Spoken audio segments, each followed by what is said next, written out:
December 1944. Sky over Bastogne, 23,000 feet. Lieutenant James Howard hears it first. Static crackle in his headset. Then a voice. Tight, controlled fear. Bandits, 6 o'clock high, 3 of them. Howard cranes his neck. There. German Focke-Wulf 190s diving from the sun. Classic attack. He keys his radio. Break right now. His P-47 Thunderbolt rolls hard. G-forces crush him into the seat. The world tilts vertical. Gray sky, white snow, gray sky again. He sees the lead German overshoot. Rookie mistake. Howard pulls his nose through, leads the target. Finger squeezes the trigger. 650 caliber machine guns erupt. The sound, Jesus Christ, the sound. Like tearing sheet metal multiplied by 600 rounds per minute. Tracers arc through frozen air, every 5th round burning bright. Howard watches them walk into the FW-190's wing route. Metal tears. Fuel ignites. Orange flame against gray December sky. The German fighter corkscrews down, spinning, smoking, gone. Howard's wingman calls. Nice shot, skipper. Howard checks fuel, checks ammo. 400 rounds left. Enough. He banks back toward the bomber stream they're supposed to be protecting. Just another day, just another kill. His 23rd. 4 years ago, this didn't happen. 4 years ago, American fighter pilots flew P-40 Warhawks against Japanese Zeros and died. They flew F-4F Wildcats against experienced Japanese pilots and prayed. German Messerschmitts hunted American bombers without opposition, without fear. The mathematics were simple and brutal. Enemy fighters were faster, more maneuverable, better armed, better piloted. Americans died learning that. But something changed between Pearl Harbor burning and this moment over Bastogne. Evolution, brutal evolution, paid for in blood and wreckage. By 1945, the tables turned completely. Luftwaffe pilots surrendered when they saw American formations. Just quit. Japanese aces who survived 1942 refused to engage certain American fighters by 1944. They'd rather run than fight. When your enemy won't fight you anymore, you've won. Robert Johnson sat in a P-40 cockpit December 8, 1941, day after Pearl Harbor. He was 22. His aircraft was obsolete before the war started. He knew it. Everyone knew it. But you fight with what you have. 4 years later, Johnson flew P-51 Mustangs over Germany. The best fighter in the world. His journey was America's journey. Survival to supremacy. Johnson said something after the war. Interview in 1947. Interviewer asked what changed between 1941 and 1945. Johnson thought about it, lit a cigarette, then answered. We learned. They stopped learning. We built better planes. They ran out of fuel. Simple as that. Not simple, never simple. America produced 99,378 fighters from 1941 to 1945. More than Germany, Japan, and Italy combined. But numbers alone don't win. Evolution wins. American fighters evolved through 4 generations. Each solved problems the previous generation couldn't touch. First generation, obsolete heroes. P-40 Warhawk, F-4F Wildcat, designed in the late 1930s, fighting 1940s enemies with 1940s tactics. Outclassed immediately, slower, less maneuverable, shorter range. But they held, bought time. Time for engineers to draft better designs, time for factories to retool, time for pilots to develop tactics that worked. Those fighters didn't win. They prevented losing in the first 6 months. That mattered. Claire Chennault commanded the Flying Tigers in China, P-40S with shark teeth painted on the nose. He told his pilots one thing: never dogfight a Zero, never. You try to turn with them, you die. Hit from above, one pass, dive away, survive. His pilots listened. 297 Japanese aircraft destroyed, 12 P-40 aircraft lost in combat, 4-to-1 ratio flying inferior fighters.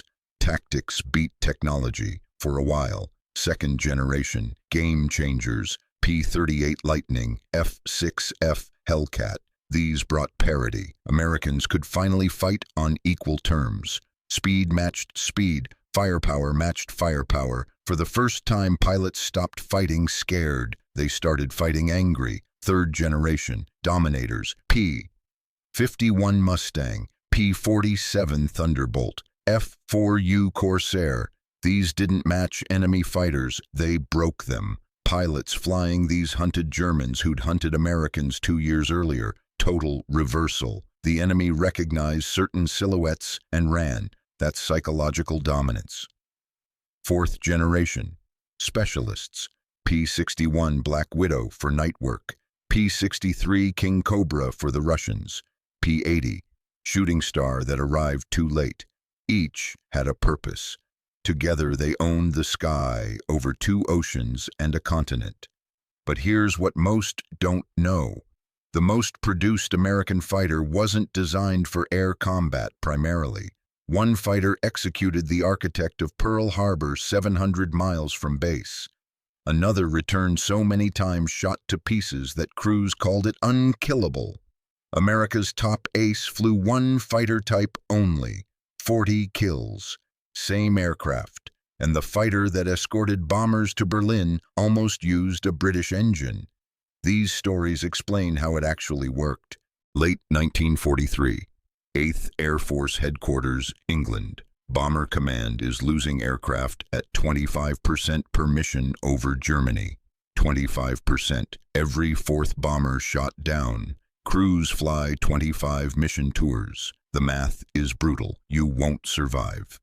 General Ira Eaker calls a meeting. Fighter commanders attend. Bomber commanders, intelligence officers. Eaker stands at a map of Germany. Dozens of red pins mark bomber losses. He doesn't yell, doesn't have to. He just asks one question. How do we keep our boys alive? Silence. Then a fighter commander speaks. Colonel Hub Zemke. We need range, sir. P-47's escort to the German border. Then we turn back. Fuel. Beyond that, the bombers are naked. Luftwaffe waits for us to leave. Then they attack. Eaker nods. So we need fighters that go farther. Yes, sir. 1,600 miles minimum with external tanks. Another silence. Someone laughs. Not funny laugh. Bitter laugh. 1,600 miles? That's impossible. Zemke doesn't laugh. Then we keep losing bombers, sir. The problem was clear. Existing fighters lacked range. P-47 Thunderbolts were excellent fighters. Fast, tough, heavily armed. But range limited them to 425 miles. Not enough. P-38 Lightnings had better range, but not enough for Berlin missions, and they had problems at high altitude. Something had to change. North American aviation promised a solution. 1,600-mile range fighter, fast enough for combat, armed enough to kill. They said 120 days from contract to prototype. Industry experts said impossible. North American delivered in 102 days. That fighter changed everything. But we're ahead of ourselves. Before Mustangs dominated, earlier fighters held the line. That line was held by obsolete aircraft flown by brave men who refused to quit. It starts at Pearl Harbor, December 7, 1941, Sunday morning. Sunny, beautiful day, until it wasn't. Most American fighters were destroyed on the ground. Neat rows, perfect targets, but some got airborne. Those pilots fought with what they had, obsolete P-40 Zeros against modern Zeros. Mathematics said they should die. Some did, some didn't. The ones who survived learned fast. And they taught others, lessons written in blood. Never forget, never dogfight, never turn, never climb with the enemy. Use your advantages. Speed in a dive, structural strength, survive today, fight tomorrow. Simple lessons, hard to learn, harder to teach, hardest to survive long enough to apply. George Welch sprinted to his P-40 while bombs were still falling. He didn't wait for orders, didn't wait for clearance. Started the engine, taxied through debris, took off toward Japanese aircraft overhead. His wingman Ken Taylor followed. They climbed fast as the P-40 could manage. Not fast enough. Never fast enough against Zeros. Welch spotted a Val dive bomber pulling up from Battleship Row. Smoke pouring from the harbor below, ships burning, men dying. He closed to 200 yards. Fired. The bomber disintegrated, just came apart in the air. Taylor got on the radio. 2 Zeros on us. Welch looked back, saw them, coming fast. Here's where training and instinct separate living from dying. The Zero could turn tighter, could climb faster, could outmaneuver a P-40 in every way, except one. The P-40 could dive faster than almost anything flying. Welch rolled inverted, pulled through, dove.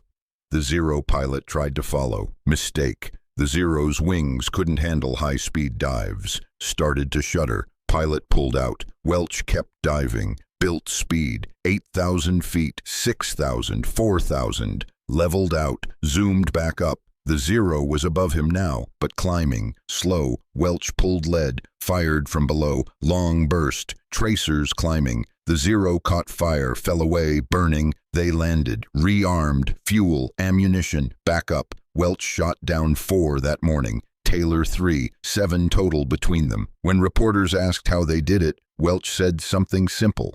Don't fight their fight. Fight yours. The P-40 can't turn, can't climb, can dive like a bastard.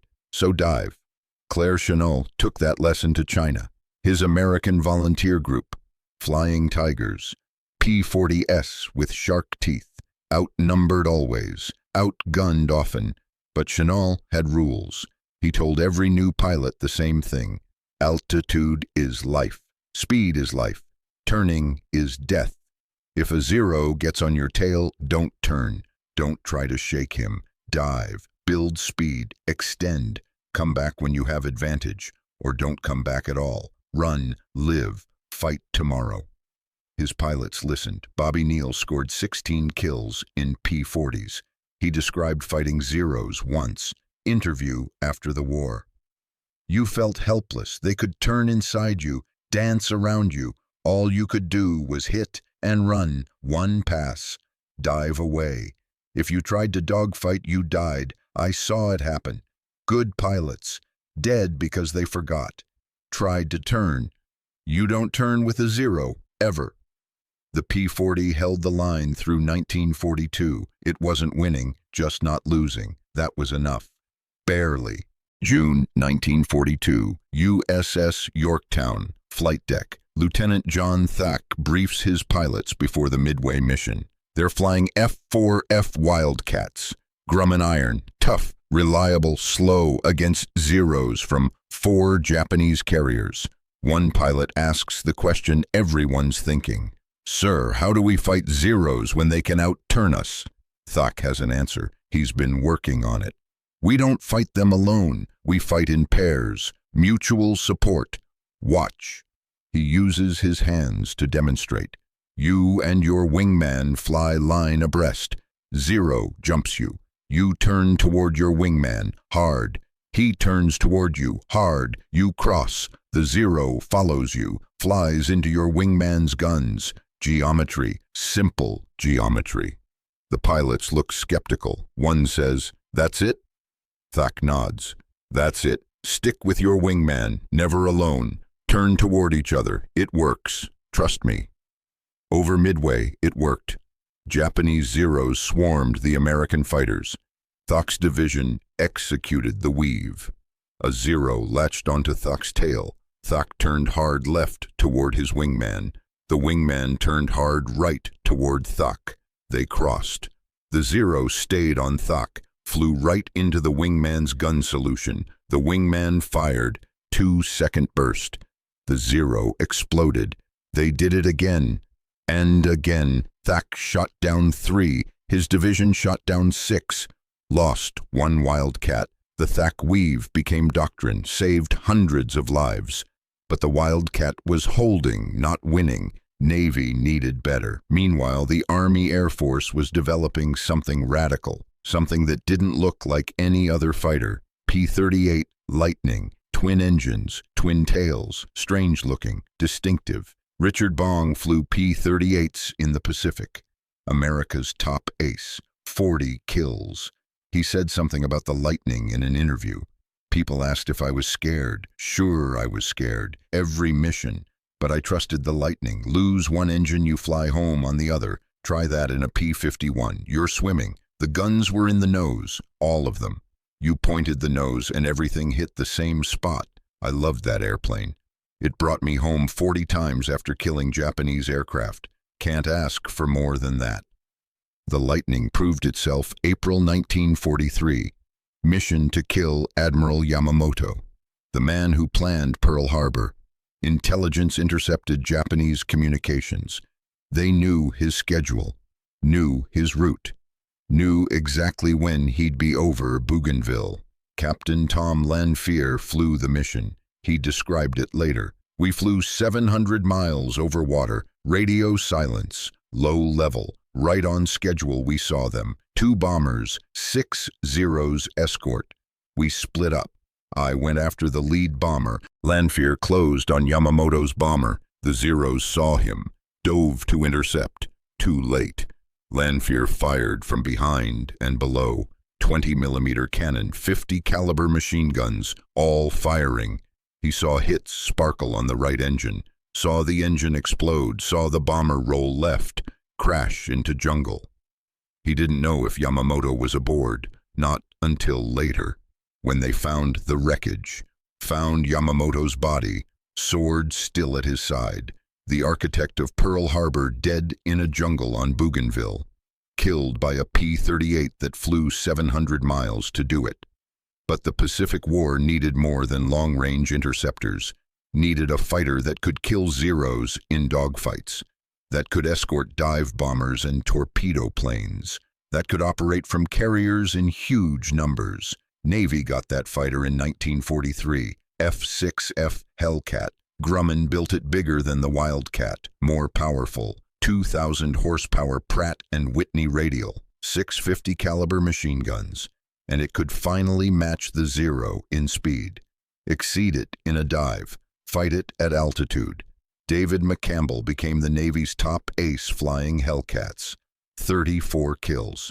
He described a mission in October 1944. We intercepted a big raid, 60-plus Japanese aircraft heading for the fleet. I had my wingman and a few others. We dove in. I shot down 9 that day. 9. My guns jammed, ran out of ammunition, flew through them anyway, trying to break up their formation. Thought I'd die. Didn't. The Hellcat kept flying. He came back to USS Essex with 6 holes in the fuselage.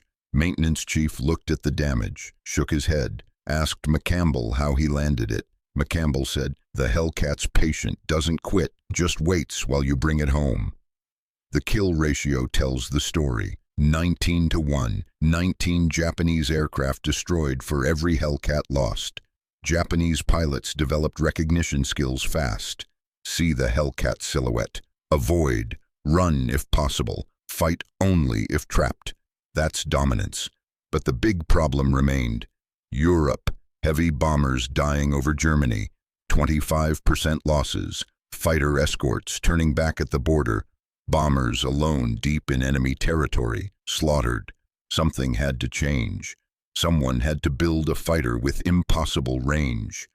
North American aviation said they could do it. Everyone said impossible. They did it anyway. P-51 Mustang, the fighter that changed everything.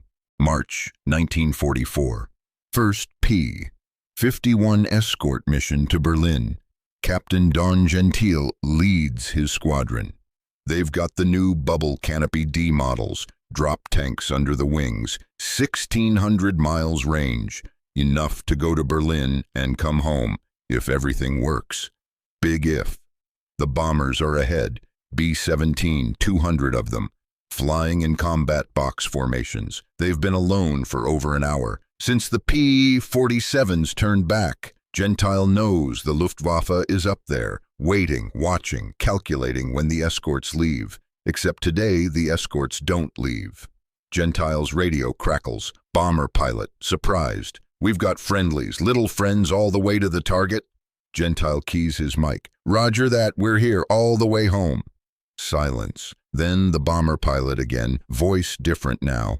Well, I'll be damned. Thank you, boys, thank you. The Luftwaffe appeared over Berlin, Bf-109s and FW-190s. They saw the Mustangs and hesitated. That hesitation was fatal. Mustangs dove on them. Gentile got 2, his squadron got 7, lost 0. The bombers completed their run, came home, all of them. First Berlin mission with 0 losses. Everything changed that day. A Luftwaffe pilot was captured after that mission. Intelligence interrogated him, asked about the P-51s. The German pilot said something interesting. Interrogator recorded it word for word. When we saw the red-nosed Mustangs over Berlin, we knew it was over. Not the war, the air war. We couldn't defend Germany anymore. You could go anywhere. We couldn't stop you. The pilots with experience were dead. Fuel was scarce. And you had Mustangs everywhere, everywhere. We flew 1 mission, maybe 2, then we died. Or we refused to fly. I refused. I'm alive. Colonel John Meyer flew Mustangs, 24 kills. He compared it to earlier fighters. The P-47 was tough. The P-38 had range. But the Mustang was perfect, fast, maneuverable, long range. 650s with plenty of ammunition. It felt like driving a Cadillac after driving trucks. Smooth, responsive, and it brought you home. North American built 15,000 P-51s. By D-Day, June 1944, they equipped most fighter groups in Europe. The Mustang shot down 4,950 Luftwaffe aircraft, more than any other Allied fighter in Europe. It solved the escort problem completely, but it wasn't the only dominator. The P-47 Thunderbolt served a different role, equally important, more brutal. The P-47 Thunderbolt was a beast. Pilots called it the Jug. Fat fuselage, massive radial engine, 7 tons fully loaded. It looked like it shouldn't fly, but it flew, and it refused to die. Captain Robert Johnson flew P-47s. Different Johnson, same war. He survived a fight that should have killed him. June 1943, escort mission. FW-19s hit his squadron. 1 got on Johnson's tail. Cannon fire. The first shells missed. The second burst didn't. Cannon shells ripped through the fuselage, through the cockpit. 1 exploded next to Johnson's head. Shrapnel everywhere. His canopy shattered. Wind screaming through the cockpit. Blood on his face. Controls sluggish. The FW-190 stayed on him, kept shooting. Johnson couldn't shake him, couldn't turn fight, couldn't climb. He dove. The FW-190 followed. More hits. Johnson felt them, heard them, metal tearing, but the P-47 kept flying. He made it to the Channel. The FW-190 finally broke off. Low on fuel, probably. Johnson flew 200 miles back to base. Landed, didn't know how bad it was until he got out. Ground crew counted the damage. 204 holes, 204 cannon shells, machine gun rounds. The cockpit looked like Swiss cheese. Johnson said later, only the Thunderbolt could take that and fly. Any other fighter, I'm dead. The Jug brought me home. The P-47 became the ultimate ground attack fighter. After D-Day, Thunderbolts ranged across France, hunting German vehicles, tanks, trains, trucks, artillery, 850 caliber machine guns, 3,000 rounds, 10 rockets, or 2,000 pounds of bombs. They flew low. German flak was intense. P-47s absorbed it, kept flying, kept killing. A German tank commander was interviewed after the war. He talked about P-47s. We feared the Jabos, fighter bombers, especially the Thunderbolt. They came low, very low. We shot at them, hit them. They kept coming. Rockets, bombs, machine guns. They destroyed entire convoys. We learned to hide during the day, only move at night. But they had night fighters too. We couldn't escape. Zemke's wolf pack was famous, 56th Fighter Group, all P-47s. Hub Zemke commanded them. They claimed 674 air victories, destroyed 700 ground targets. Zemke said this about the Thunderbolt. It wasn't the fastest, wasn't the most maneuverable, but it was the most survivable. My boys came home. That mattered more than anything. Meanwhile, Marines in the Pacific got their Dominator, F-4U Corsair, the bent wing bird, the whistling death. May 1944, Bougainville. Marine Captain Ken Walsh sits in his F-4U Corsair cockpit, engine idling. He's waiting for the scramble order. It comes. Bogies inbound, 40+, launch everything. Walsh advances throttle. 2,000 horsepower Pratt & Whitney roars. The Corsair accelerates down the runway, that distinctive inverted gull wing, 13-foot propeller clawing air. He's airborne in seconds. His wingman forms up. They climb toward the incoming Japanese raid. At 15,000 feet, they spot them. Japanese bombers with 0 escorts. Walsh counts. 30 aircraft minimum. He and his wingman are alone, for now. He keys his radio. Let's hit the bombers. Zeros will follow. We'll deal with them after. They dove. Walsh selected a Betty bomber, closed to 400 yards. The Corsair's 650 caliber machine guns hammered. He saw his tracers converge, saw pieces fly off the bomber, saw the right engine explode. The Betty rolled over, fell away, burning. Walsh pulled up hard. A Zero was waiting. The Zero pilot was good. He turned inside Walsh's turn, got behind him. Walsh heard bullets hitting his aircraft. Thunk, thunk, thunk, metal on metal. He did what Corsair pilots did, rolled, dove. The Corsair could dive like nothing else. Walsh built speed, 600 miles per hour. The Zero tried to follow, couldn't. Walsh pulled up, zoomed. The Zero was below him now. Walsh rolled, dove again, fired. The Zero exploded. He landed with 14 holes in his Corsair. Ground crew chief walked around the aircraft, shook his head, looked at Walsh. You know what the Japanese call this thing? Walsh shook his head. The chief grinned. Whistling death. Because of the sound it makes diving. They hear that whistle. They know you're coming. They're terrified of it. Walsh shot down 21 Japanese aircraft flying Corsairs. He said this in an interview. The Corsair was fast. It was tough. It could carry bombs and rockets. But what I loved most was that sound. That whistle diving, psychological weapon. Japanese pilots heard it and panicked, made them make mistakes, made them easier to kill.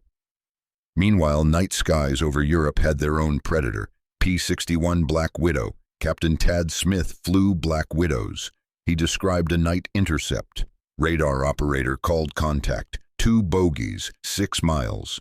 We turned toward them, closed in darkness, total darkness. At 1 mile I saw them, silhouettes against clouds. German bombers, He-111s. I closed to 300 yards, opened fire, 4 20mm cannons, 4 50s, all firing. The lead bomber exploded, just blew apart. The second tried to run, couldn't. We got him too. Whole thing took 90 seconds. They never saw us. The Black Widow hunted what other fighters couldn't. Targets in complete darkness. It wasn't pretty, wasn't fast. But it was deadly. 706 built, small production run, but it protected cities and bases from night bombing, filled a crucial gap. Then the future arrived. P-80 Shooting Star, America's first jet.